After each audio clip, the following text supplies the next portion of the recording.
A House for Hermit Crab by Eric Carle. Now this book we read a lot when we're transitioning into a new place, and I know some of you guys are going to be transitioning to kindergarten soon. So we'll kind of talk a little bit about how this can relate to you guys later. "Time to move," said Hermit the Crab one day in January. "I've grown too big for this little shell." Some of you guys have grown too big. Well, you're going to be moving to a new class and a new school. He had felt safe and snug in his shell, but now it was too snug. Hermit Crab stepped out of the shell and onto the floor of the ocean. But it was frightening out there in the open sea without a shell to hide in. "What if a big fish comes along and attacks me?" he thought. "I must find a new house soon." Early in February, Hermit Crab found just the house he was looking for. It was a big shell and strong. He moved right in, wiggling and waggling about inside it to see how it felt. It felt just right. But it looked so plain, thought Hermit Crab. In March, Hermit Crab met some sea anemones. They swayed gently back and forth in the water. "How beautiful you are," said Hermit Crab. "Would one of you be willing to come and live on my house? It is so plain it needs you." "I'll come," whispered a small sea anemone. Gently, Hermit Crab picked it up with his claw and put it on his shell. In April, Hermit Crab passed a flock of starfish moving slowly along the seafloor.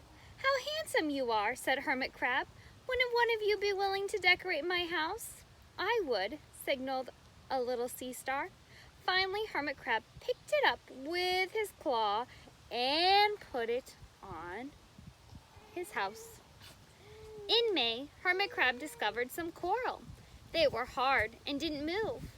"How pretty you are," said Hermit Crab. "Would one of you be willing to help make my house more beautiful?" "I would," creaked a crusty coral.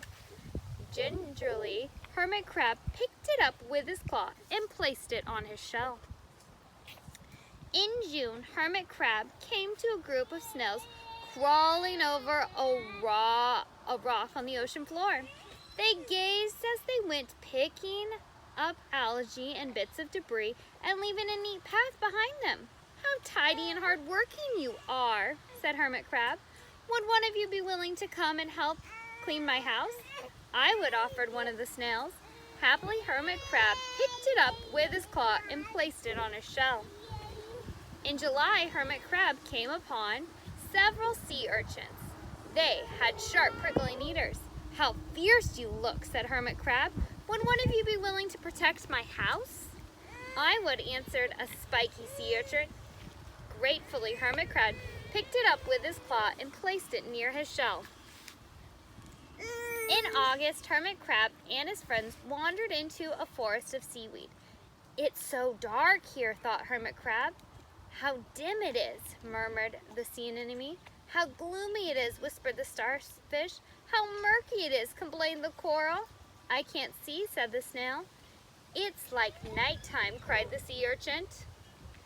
In September, Hermit Crab spotted a school of lanternfish darting through the dark waters. "How bright you are," said Hermit Crab. "Would one of you be willing to light up our house?" "I would," replied one lanternfish, and it swam over near the shell. In October, Hermit Crab approached a pile of smooth pebbles. "How sturdy you are," said Hermit Crab. "Would you mind if I rearranged you?" "Not at all," answered the pebbles. Hermit Crab picked them up one by one with his claw and built a wall around his shell. "Now my house is perfect," cheered Hermit Crab. But in November, Hermit Crab felt that his shell seemed a bit too small. Little by little over the year, Hermit Crab had grown. Soon he would have to find another bigger home. But he had come to love his friends, the sea anemone, the starfish, the coral, the sea urchin, the snail, the lanternfish, and even the smooth pebbles. "They have been so good to me," thought Hermit Crab. "They are like a family.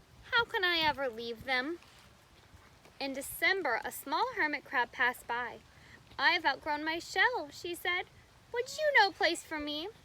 I have outgrown my house too, answered Hermit Crab. I must move on. You are welcome to live here, but you must promise to be good to my friends. I promise, said the little crab.